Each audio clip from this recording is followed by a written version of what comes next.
So I'm going to speak about a project I finished in October with Lars Anderson of the Albert Einstein Institute. This is a project I've been working on for several years. So some of you will have seen this talk. Many of you will have seen this talk many times.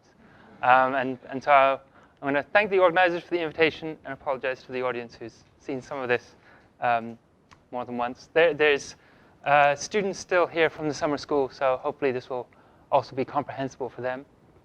This morning, in Sergio Kleinerman's talk, we heard about models for stability, and most of these were models. These models were physical fields.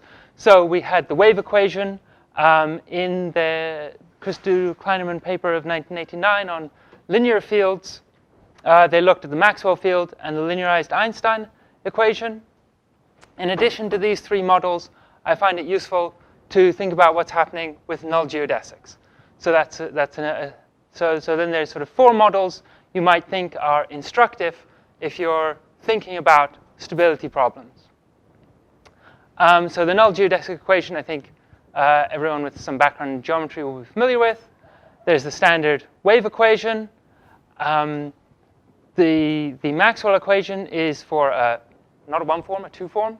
Sorry, a two form on your manifold such that df equals 0 and d star f equals 0. This is what I'm going to study for the most part. As we heard this morning, linearized Einstein is quite difficult to define what you even mean by the linearization of the Einstein equation. In the Minkowski spacetime, it was productive to look at a tensor with four indices and the symmetries of the Weyl curvature, and to then impose on that the dynamical equation that the spacetime divergence was equal to 0. Physicists index these three PDEs by a quantity they call spin, and they're just s equals 1, s equals 0, s equals 1, and s equals 2 for this Weyl-like equation. If you're on a non-trivial background, typically there's no or only a finite dimensional space of solutions to this equation. So while this was a useful concept of linearized Einstein in the Minkowski spacetime, it's not such a good notion of linearization if you're linearizing around a non-trivial background like a black hole. And so then there's a lot of work to consider what would be good models. So let me say a little bit more about the Maxwell equation. If you're not familiar with it, then you're probably familiar with electricity and magnetism, which keep the lights on, keep the computers running, things like that. You take your two form, you take a time-like vector field. The electric field is just the contraction of the field against your time-like vector. The magnetic field is just the contraction with the Hodge star. In R1 plus 3, this reduces to the familiar form. The time derivative is equal to the time derivative of the electric field is equal to the curl of the magnetic field. Time derivative of the magnetic field is equal to the minus the curl of the electric field. This is a very good way of decomposing things if you're working on Earth that's very slow moving and such.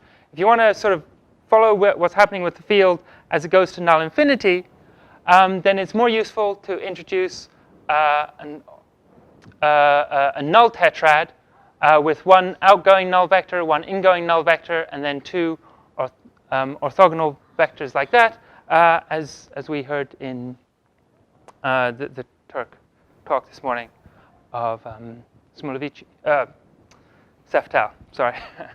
And so then it's useful to contract with copies of this basis, and you can get three complex scalar quantities which are indexed. You can think of the L vector as good, the L bar vector as bad, and you count the amount of goodness minus badness. So this one has one of the L's and none of the L bars, so it gets a 1. This has either one of each, so they cancel, or one of neither of each, so they get 0. And then this one has -1 because it's got one of the other one and none of the L's. So this decomposition you could think of doing sort of trivially for the wave equation, there you've got one component, and you can just say, that's my one component. And for linearized Einstein, if you think about those Weyl fields, you can contract it in. There's various different ways of doing it. Because of the anti-symmetry in the first pair and the last pair, you can only put in at most 2 L's or 2 L bars, and so they get indexed between -2 and 2. All right. So in the Kerr space-time, there's some sort of multilinear eigenvalue problem involving the Weyl curvature and null geodesics. And finding solutions of these defines a principal null basis, which gives you a particularly nice choice of outgoing vector and particularly nice choice of ingoing vector. I'm not going to write them down. They're quite standard and a little bit complicated. And that defines the choice of L and L bar that I'll use to make my decomposition. So now I can think about the 3 PDEs I had, the spin 0 wave equation, the spin 1 Maxwell equation, the spin 2 linearized Einstein equation. And I'm going to try and put them all into some general hierarchy. And I'm going to have 2 indices. The first index is the spin of the field, and the second index is the index from the decomposition on the previous slide. And so for Maxwell, that went from -1 to 1. For spin 2, for linearized Einstein, it went from -2 to 2. And in Kerr, you often find this factor, which in Schwarzschild, when a equals 0, is just r, which is very pleasant. And in Kerr, picks up a little complex phase, which is quite unpleasant. And then that's just how it is. And so then you've got these various components. So then if you've got a system of equations, like the Maxwell system or linearized Einstein, it can be quite difficult to deal with systems. And so it's quite nice if you can reduce it down to, well, ideally, real scalar equations. Or failing that, complex scalar equations. And then you can just look at that single scalar equation on its own. And somewhat surprisingly, this is possible. For a equals 0, this is called, there's a Reggie-Wheeler equation. For the general A, there was an equation found in so Reggie-Wheeler goes back to the 50s. Fackrell-Ipser is from the 70s. For the middle spin component, I'm going to be looking at middle spin components. For the Maxwell field, there's the Fackrell-Ipser equation. And just a couple years ago, Anderson and Acksteiner found one for a version of linearized Einstein. Regardless, you take these 3 different PDEs. In each case, you look at the middle component, and it satisfies this wave equation with a potential. This potential is quite nice in the Schwarzschild case when a equals 0, because then you just have a real potential. That means the real part and the complex part decouple, and then you have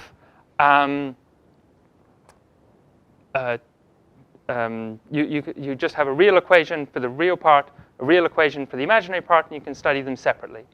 Unfortunately, when you turn on the rotation and A becomes non-zero, you pick up a complex potential. And so then the real and imaginary parts are coupled. You have to inherently look at a complex wave equation. And this complex potential breaks any sort of Hamiltonian structure you might be expecting. So that's one scalarization, reduction to scalar equations for this system. Another scalarization is the Tucholsky system, which is quite famous. It was found in the 70s for well, there's nothing to do for the wave equation, so it's done. But for both the Maxwell and the linearized Einstein equation, it was found by Tucholsky in 1973, and it governs for spin s the extreme components, the plus or minus s components.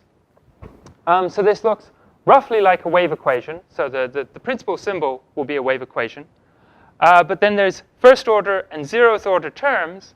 And when you just look at them, they seem to have divergences at the north and south pole in your theta phi coordinates, at the event horizon,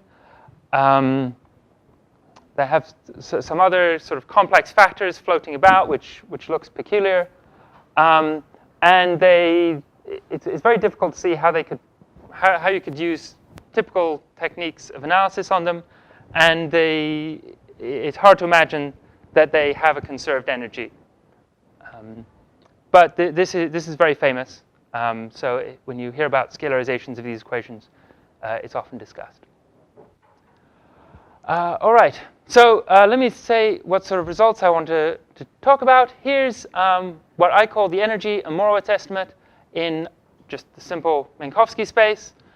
Here's the standard wave equation. I think everyone's familiar with the standard energy and the fact that it's conserved. That's what I call an energy estimate. As we heard this morning, there's two Morawetz vector fields. I'm not talking about the K one. I'm talking about the f of r dr one. And it gives an estimate like this, which I call a Morawetz estimate. Some people call an integrated local energy decay estimate. If you look at the energy density, you can put it inside this integral. You can localize in space. And then you can integrate over space-time.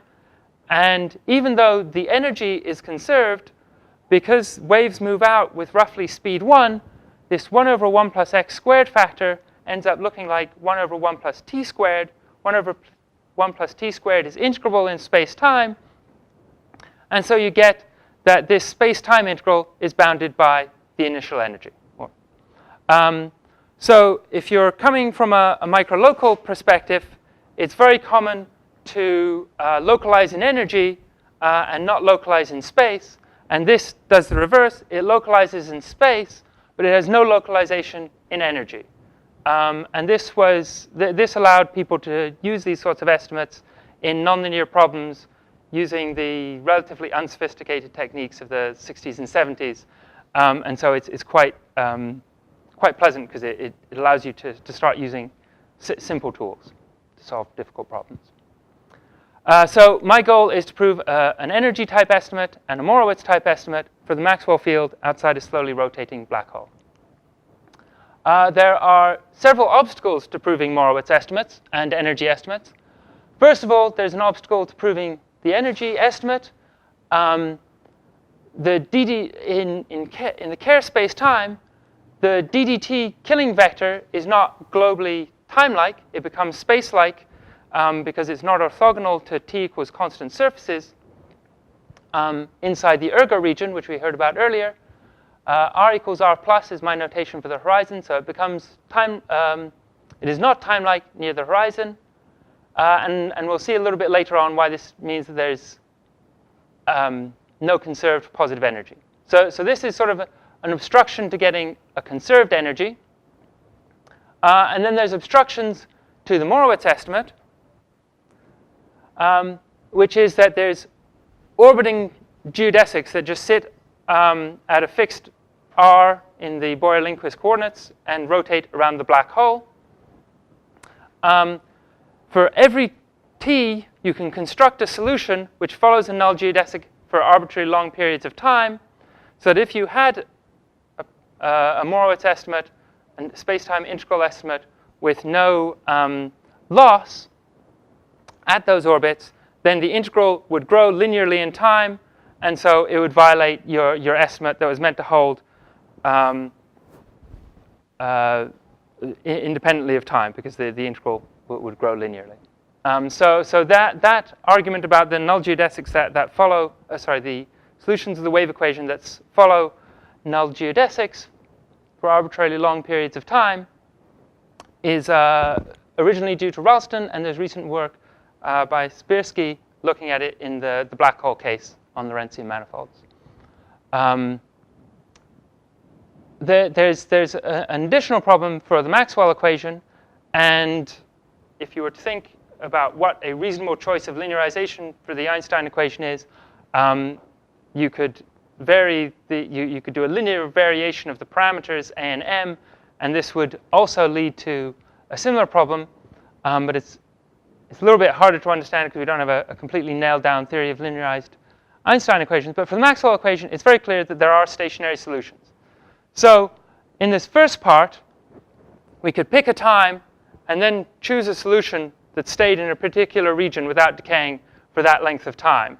Here, we can reverse the double quantification. We can pick a solution, the stationary solution, and it would just, well, it doesn't go anywhere, right? So it just sits there for all time. So those are the three fundamental obstacles to getting decay for the Maxwell equation. I'm focusing on what's happening away from the event horizon, particularly near the trapping, which is the major obstacle to decay. It's also important to understand the behavior near the horizon, which is essentially for all reasonable fields and all situations very well understood by the redshift effect of de Fermat and Rodnyansky. It's also important to understand the decay near infinity. Once you have a Morawetz estimate that gives you integrated local energy decay, you can translate this into decay point-wise in time by understanding what's happening at infinity and then pulling it back. Depending on what you think of as the appropriate fall-off rate for fields near infinity, you can use the work of Tataru or of Jonathan Locke or the RP method of de Fermat and Rodnyansky that we heard about this morning. So that's very important, but I'm not going to focus on that in this talk.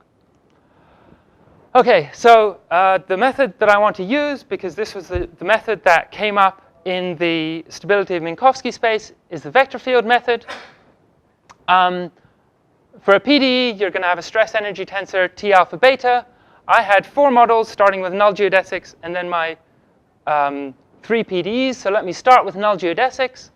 If I have a null geodesic, I'm going to define the energy associated with a vector field x of the null geodesic. I'm going to assume my spacetime is foliated by surfaces of constant t. I'm going to evaluate the energy at that time. And what I'm going to do is just contract the null geodesic with the vector field. And that's how I'm going to define the energy. If t is time-like, and the null geodesic is going forward in time, and t is future-directed as well, then this energy is non-negative. And we can track how this energy changes in time. Just you take the derivative, calculate it, and then integrate that derivative. And you find that it's given exactly by this quantity here. So we've got the symmetric part of the covariant derivative of x. Turning to the PDE case, there's going to be a stress energy tensor T. Again, I'm going to define an energy associated with a vector field x. And I'm just going to take the stress energy tensor, contract it with my x, and then integrate over the surfaces of constant t. Again, if I have a future-directed time-like vector, and the stress energy tensor satisfies a condition called the dominant energy condition that I'm going to speak about it later, I get a non-negative energy. And if the stress energy tensor is symmetric and divergence-free, then we can calculate the change in the energy using the divergence theorem. And the quantity that shows up, because TAB is symmetric, again, we're taking the symmetric part of the covariant derivative of x. And so a lot comes down to understanding the symmetric part of covariant derivatives. You're probably familiar with Noether's theorem. If you have a killing vector that generates, so being a killing vector means that the symmetric part of the covariant derivative is 0, which is equivalent to saying it generates a symmetry. In that case, Noether's theorem for particles tells you that you have a conserved quantity, and that's exactly what's happening here. This part vanishes, and you get a conserved quantity because the energy at one time is equal to the energy at another time. Similarly, for the PDE, you get a conserved energy because this is going to vanish, and the energy at one time is equal to the energy at another time. And that's how you get the conserved energy. The conserved positive energy in Minkowski space, because the vector field ddt in Minkowski space is both killing, giving you a conserved quantity, and time-like, giving you a positive energy. All right. So let's try and get energy estimates and Morawetz estimates for null geodesics in Schwarzschild. Null geodesics, up to reparameterization, are conformally invariant. So I'm not going to look at the Schwarzschild metric. I'm going to look at a conformal transformation of a conformal metric. And it's just written out this way. I've multiplied by 1 minus 2m over r.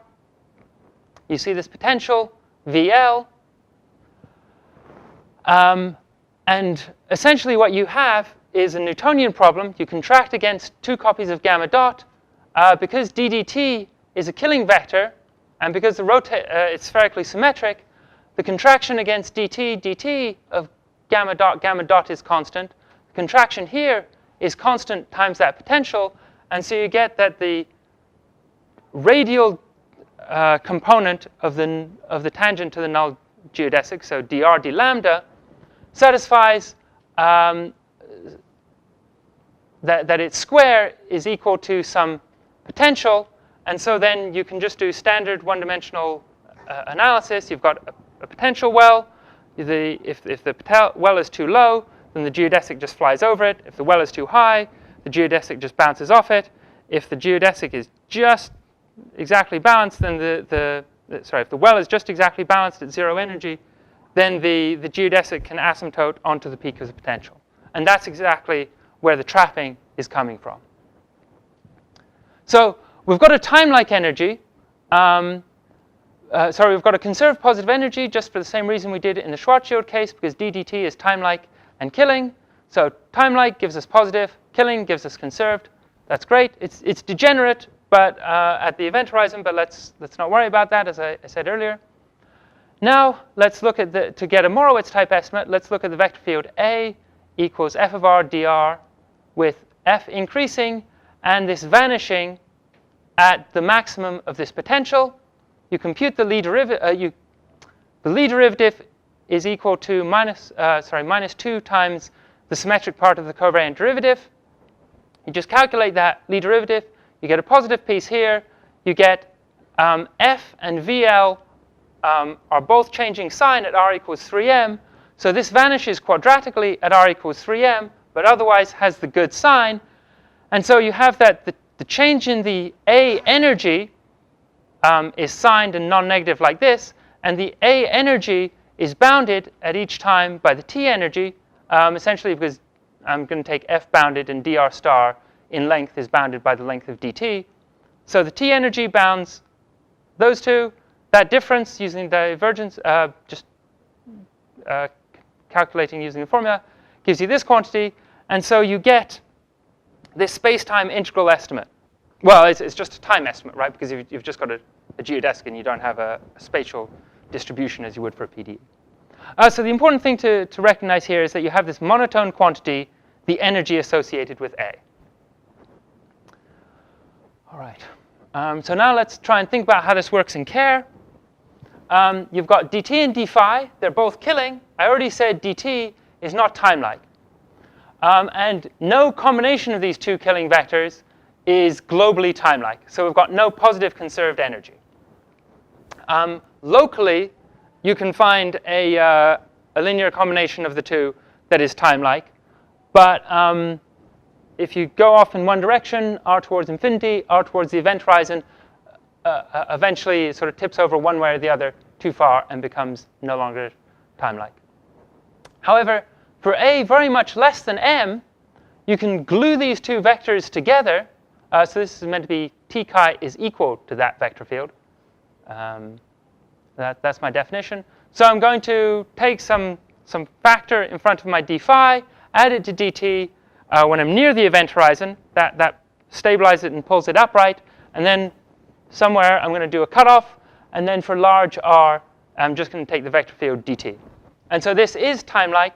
And except in the support of this cutoff, it's also killing. So then I just need, this has two good features. One, I just need to estimate it in the support of this cutoff. And second, I can choose where the cutoff is going to be. So there's from this statement that these are the only killing vectors, you might think that there's not enough symmetries to really attack the problem. But it turns out that there's an extra symmetry, which is commonly called a hidden symmetry, associated with killing 2 tensor. So a killing 2 tensor is a symmetric tensor for which the symmetric part of the covariant derivative is equal to 0. It's clearly a generalization of the killing vector equation. And that means that k alpha beta contracted with 2 copies of the tangent vector of a null geodesic is conserved along the null geodesic. So then I've got 2 killing vectors. I've got the conserved quantity with K, and on a null geodesic, G contracted with 2 copies of the null geodesic is always 0. So I've got 4 conserved quantities. By theorem of Liouville, that means I can separate the solve the equation by quadratures, and that means that you've got a very good understanding of the null geodesics in the Kerr spacetime. I'm going to be interested in, for reasons that will become clear later, quadratic constants of the motion. So I had the linear constants, the time component and the phi component of the null tangent to the null geodesic. So I'm going to put those together in quadratic combinations. And I've also got the contraction against kappa against k. That gives me an additional constant of the motion. So for quadratic constants of the motion, I've got 4. I've also got the contraction against the metric g. But since I'm dealing with a null geodesic, that's always 0. So it's not going to be very helpful for my analysis. It turns out that when you write out the null geodesic equation and you recognize these 4 constants of the motion, you can write the null geodesic equation again as a one-dimensional particle with a potential depending on the constants associated with these constants. And so you again get a one-dimensional problem, and the particle either flies over, bounces off, or gets stuck at the peak of the potential. So the potential that shows up there, I call R. I rescale it. I take a derivative, and then I call it R twiddle prime. And it depended on the constants of the motion, but only linearly through these quadratic constants, if you see what I mean. So I'm going to write linear combinations of these quadratic constants this way. At some point later on in my calculations, it's going to be useful just to take this, to have another quadratic quantity lying around to make use of. And so I'm going to take the sum of these 4 quadratic quantities. And I'm going to introduce an energy associated with some generalized A, which is going to be this operator L, this quadratic quantity L, this quadratic quantity R twiddle prime that sort of measures where the peak of the potential is, and then I'm going to contract it against the radial geodesic. And doing a calculation, much like the calculation in Schwarzschild, shows that even in Kerr, this quantity is monotone. I think I skipped over the fact that I'm going to make this plus or minus 1. Now let me come back to that point. Because we're used to thinking about linear quantities in the null geodesics, that's what our regular energies look like. It's nice to have something that is linearly homogeneous in the tangent to the null geodesic. So that's the argument for taking the -1 factor. So you take this thing that measures sort of the distance to the null geodesics, you divide by some normalizing factor that measures how big the quadratic constants are, and then you take the radial vector field here, so it still just scales linearly. It's going to be helpful, for my purposes, to think about polynomials rather than rational functions in the quadratic constants, and so that's why I want to take L plus 1 instead of L minus 1. R twiddle prime is going to be bounded. The coefficients here are going to be bounded. Each of the SAs is bounded by L. And so that gives you that the T chi energy, I'm thinking about the second slide. I'll say it anyway since I started. The T chi energy dominates the EA energy after you rescale by this quadratic total amount of quadratic conserved quantities.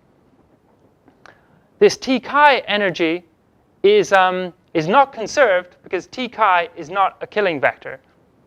But we can measure how big it is, and we find that because it had a factor of A up here, it picks up a factor of A when we take the covariant derivative. And when you just contract it, you find that it is smaller than the bulk term arising from this monotone vector A. And so the energy is bounded by this Morawetz term. The time energy bounds the Morawetz energy, which in turn, by integrating the derivative, dominates this Morawetz term. And so by combining these two pieces together, we get that the T-chi energy is uniformly bounded, and that the integral from minus infinity to infinity of this sort of a quantity is bounded by a multiple of that energy. Okay. So now let's think about what happens when we go to the wave equation. We can generate an energy using T-chi. That's not very intelligent near the event horizon. You don't need to modify it near the event horizon to make it non-degenerate, but it's probably not a bad idea. And then you want to prove a Morawetz estimate, and you want to take the monotonicity for null geodesics and translate it into a monotonicity estimate for the wave equation. And essentially what you do is you take that A and you pull it over to some notion of phase space and look at it, what it does on wave equations. So you've got to have some way of pulling this information back to the wave equation from the tangent bundle. And there's many groups that have looked at this, and they've sort of each developed their own technique. De Firmus-Rodniansky in the very slowly rotating case, and De Firmus-Rodniansky and Schlappentoch-Rothman in the full A less than M range, essentially did Fourier transforms, which is essentially the same thing as separation of variables. When you do that, the conjugate variable to t you might call tau. And then if you treat these conjugate variables as the geodesic parameters, then you can take that A, substitute wherever you had a geodesic parameter, and put in the conjugate variable, and then do the sort of integration by parts arguments that you standardly do for the wave equation, and that gives you the monotonicity. For Totaro and Tahinianu, they factor the wave equation this way with tau plus and minus operators acting on each t equals constant slice, and then use that same A vector essentially again. Bonny and Hafner, Vagi and Dyatlov, if I understand correctly, in the not the asymptotically flat Kerr spacetime, but the Kerr anti-de Sitter, essentially use a vector field like this and use microlocal analysis to take information about null geodesics over to information about the wave equation. Let me just go back to the slide for a moment. In all of those cases, you wanted something that was linear in the tangent bundle, or scaled linearly in the tangent bundle, and it didn't particularly matter if it was a rational function as long as it was homogeneous of degree 1. And that's why it's nice to use L to the minus 1 here, so that this quadratic to the minus, inverse quadratic bit, scaling-wise cancels with that quadratic bit. You got one piece left over, and so it's homogeneous of degree 1. In contrast, we wanted to, Lars Anders and I just wanted to use differential operators. Here you take the, this is meant to be gamma dot t. You take the t component, carry it over to the dt derivative. You had this k alpha beta, gamma dot alpha, gamma dot beta, this hidden symmetry, extra conserved quantity. You take it over to this differential operator, which surprisingly, if you haven't seen it before, commutes with the wave equation. And then, because I had a polynomial quantity on my phase space, I can pull it over to a differential operator and then run the same argument using the vector field A. Whenever you do these sorts of arguments, this thing about pulling information over from the null geodesics to the wave equation works very well at the high frequencies, or the highest order terms, but there's going to be low frequencies that need to be taken care of, or lower order terms. You need to be careful with those. I'm not going to speak at all about them in the wave equation case, and I'll say a little bit about them in the Maxwell case. So I want to say something about properties of energy momentum tensors, and this will help us understand why it's difficult to carry this information over to the Maxwell equation. So there's various properties that you might like the energy momentum tensor to have. Symmetry, that it should be divergence-free, and then it has some sort of positivity property. And there's a lot of options for positivity. if you were new to general relativity, you'd almost certainly have heard of non-negativity.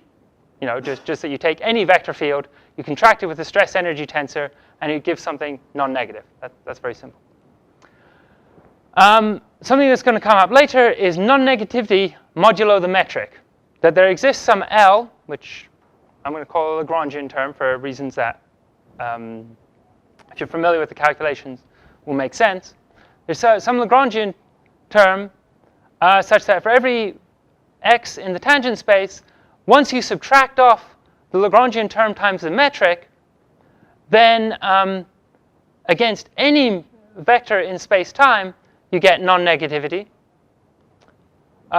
You can also think about, and these two are particularly common in the study of general relativity, the weak energy condition and the dominant energy condition, that for every x, time-like or null, the contraction is non-negative. So it's like non-negative, except you're restricting to time-like or null geodesics. And sort of related to this, you could say that if x is future-directed and time-like, then when you contract against the stress energy tensor to get a new vector, it should be future-directed, time-like, or null. So in relativity, all the stress energy tensors are going to satisfy this weak energy condition and the dominant energy condition. That's fine. This null geodesic pseudo stress energy tensor that I introduced a couple of slides back is just, it's not merely satisfying the weak energy condition in which it's non-negative on time-like or null geodesics. It's non-negative for every vector field. Similarly, for the wave equation, it's not quite as good as that one, but it's almost as good in that it's non-negative modulo the metric. And so let me go back a couple of slides. Here it was.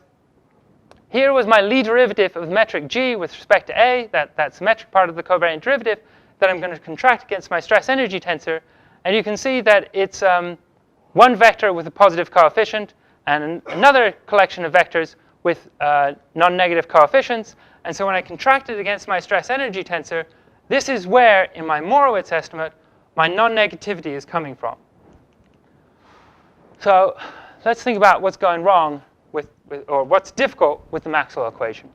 We have several options. We can look at just the Maxwell field F, or we could look at those different scalarizations from the Reggie-Wheeler or Anderson-Ecksteiner equation, or Bacher-Lipser, I should say, or from the Tucholsky equation.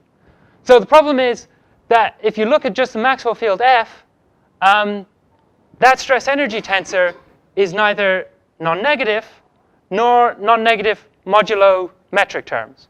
It satisfies the weak and dominant energy conditions, but that's not enough to get me positivity in my space-time integral. Okay, so that's going to make it, yeah, no positivity in my Morawetz estimate. Then I can think about the middle component. It satisfies a wave equation with potential. In the Schwarzschild case, it's got a real potential. So then I can do the standard sort of wave equation techniques, add in the potential. Because the wave equation stress energy tensor is non-negative modulo the metric, I get energy and Morawetz estimates. And this was something I did 6-7 years ago.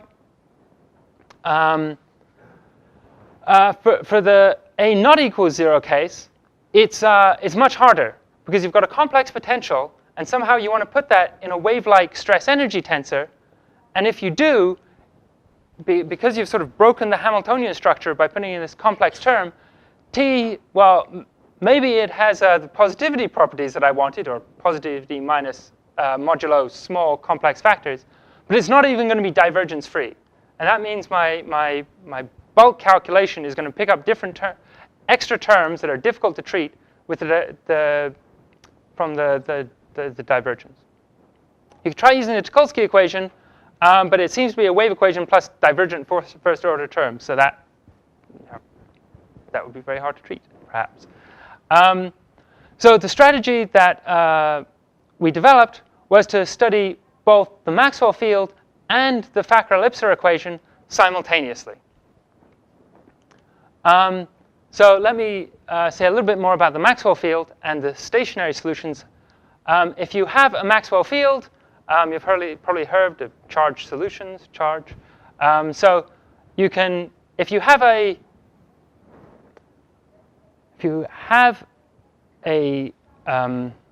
two form, then you don't need to specify a metric or anything. You can just integrate it over a two surface.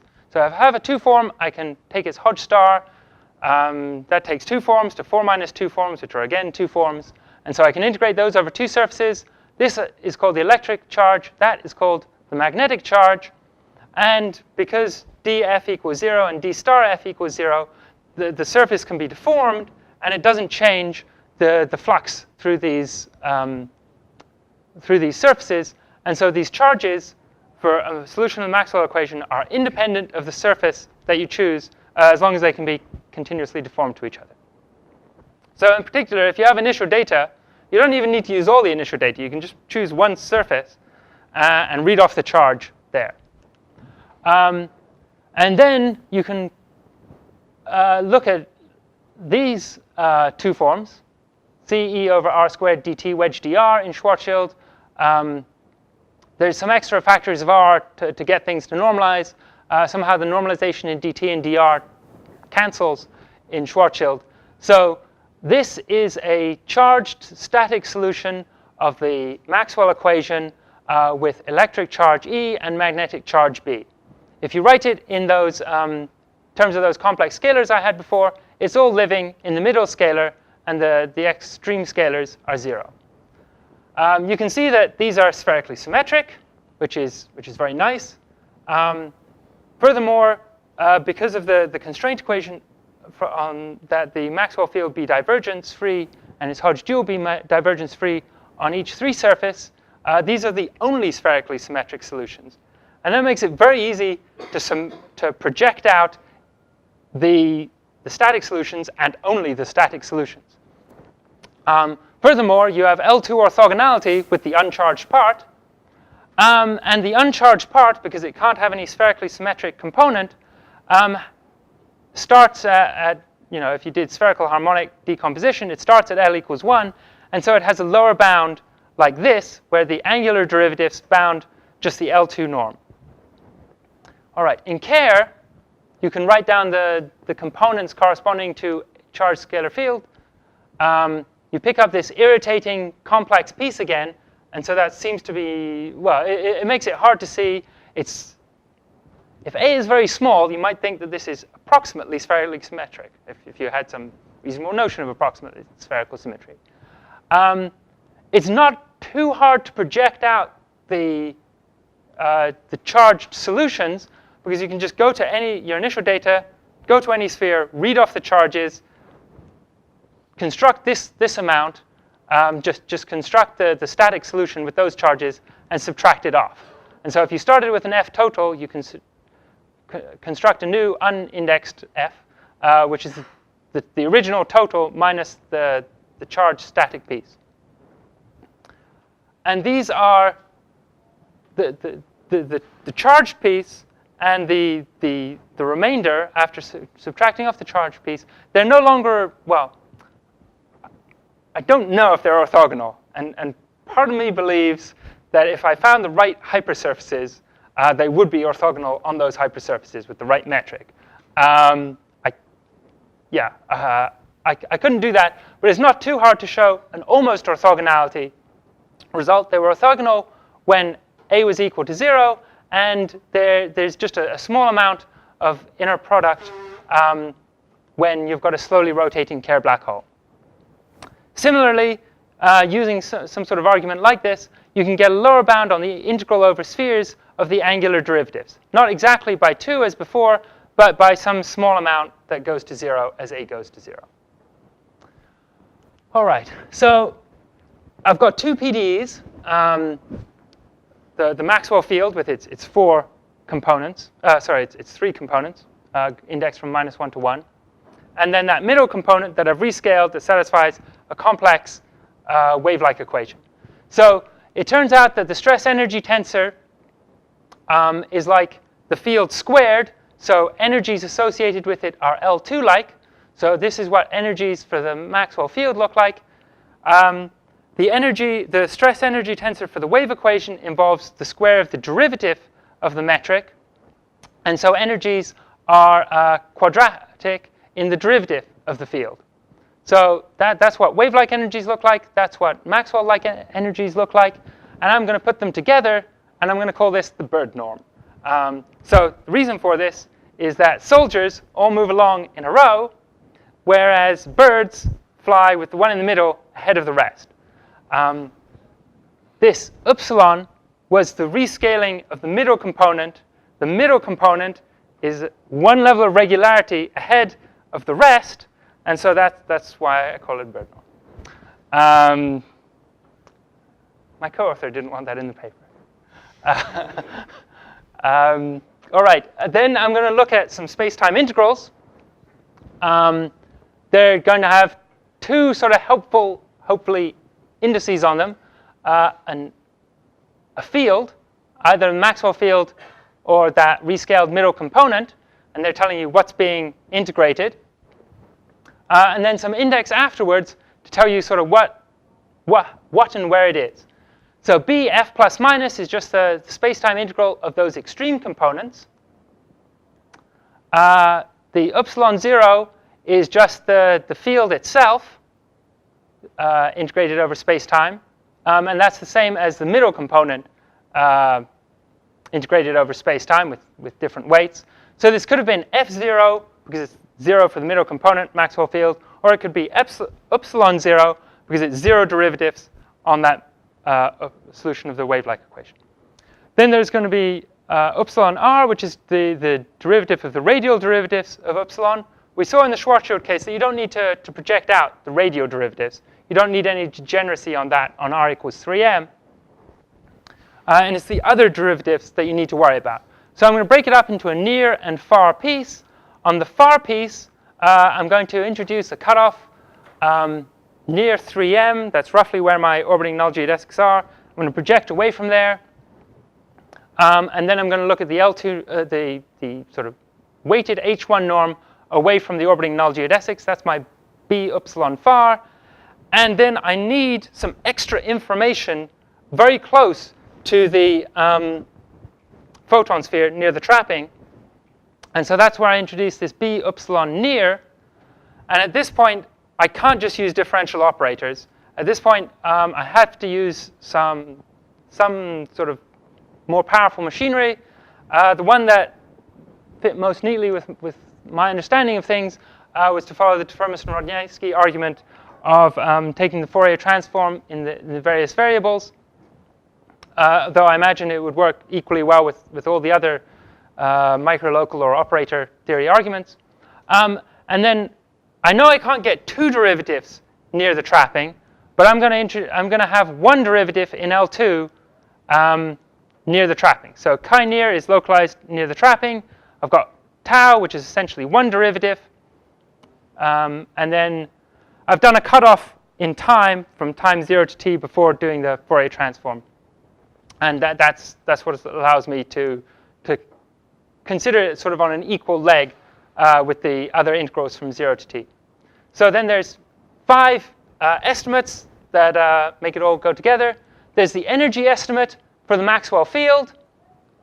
Because t chi fails to be killing, there's some error terms. But those error terms can only involve the stress energy tensor of the Maxwell field. So that's why it involves f plus minus 1 and b upsilon 0, which I said could also be called f0. Then I try and run a Morawetz estimate for the Maxwell field. And I said because of that, the Maxwell stress energy tensor doesn't have good positivity properties. I didn't get a positive quantity. And that's true. But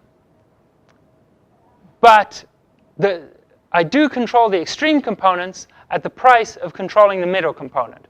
And that's sort of why we have this strategy of looking at the two PDEs together, that control over the middle component gives us control over the extreme component. Then we can run the energy estimate on the Facher-Lipser equation, this upsilon. This term here, I'm sorry, should be in equation 3, not in equation 4. So from doing you get two types of error terms in that energy estimate. One from t chi not being a killing vector. That's contracted against the stress energy tensor, which is quadratic in the derivatives. But I could choose where I did my cutoff, so I can push it far away from the trapping region, and so I'm only going to pick up radial derivatives, derivatives far away. That should be, okay. Let me rewrite 3.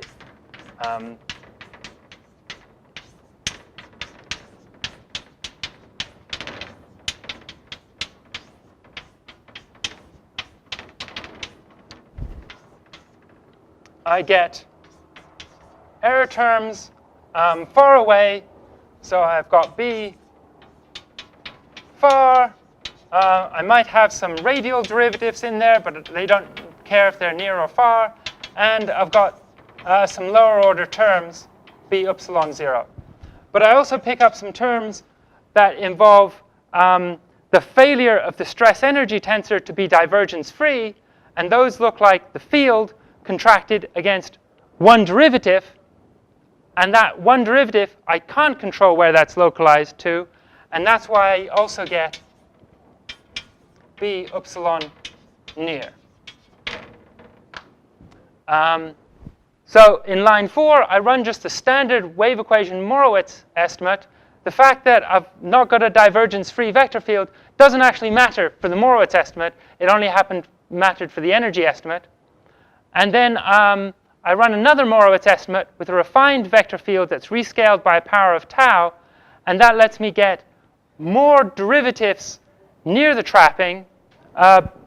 Yeah, and so that's how I get, but you need to pay for it with 0 frequency terms. So these are the 5 estimates. Some of them have small parameters on them, some of them don't. I like to put them together in a big diagram like this.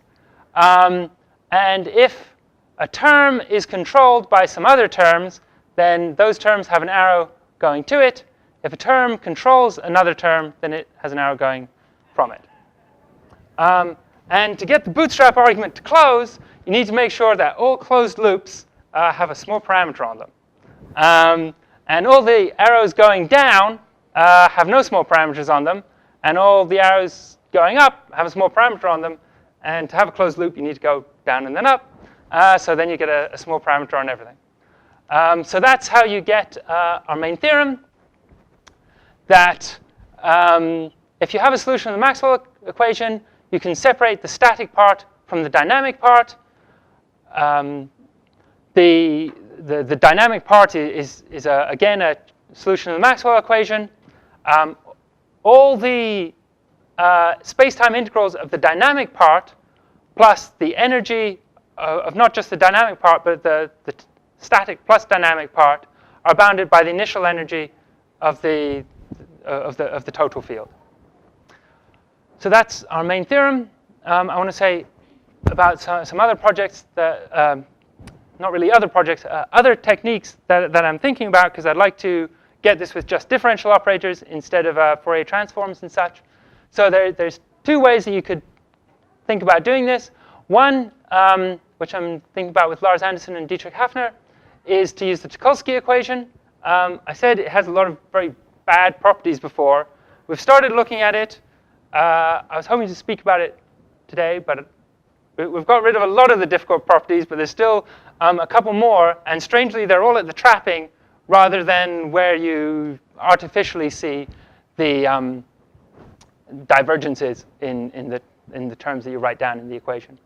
And then another technique that would be to look only at the Maxwell field F itself, and to do that, you need, well, you couldn't use just the stress energy tensor that I looked at earlier. You'd need some new energy momentum tensor that was non-negative modulo the metric, had that better positivity property. You'd have to have a good understanding of the hidden symmetries for the Maxwell equation. And you're going to hear a lot about this on Friday when Thomas Buchtel, I'm working on this with, will be speaking about these 2 properties. And you would also need what I call a rearrangement lemma. OK, sorry, this CQA should be an S. So to each hidden symmetry, there's a quadratic form Q. And so if you take 2 copies of your Maxwell, if you take your Maxwell field and apply one of the hidden symmetries to it, oh, sorry, one of the second order symmetries to it, and another second order symmetry to it, then you could use a third second order symmetry and put them together to, that you put these two copies of the field into that quadratic form. And one of the things that we needed in our study of the wave equation was that you could rearrange these, that you could swap the various indices. It's a symmetric quadratic form, so you can swap the A and the C quite easily. But switching this one with this one is what we'd really like to do, and that's at the moment where we're having our biggest problems, I think. Is that? Yeah. Yeah. Okay. All right, so you'll see more about that on Friday.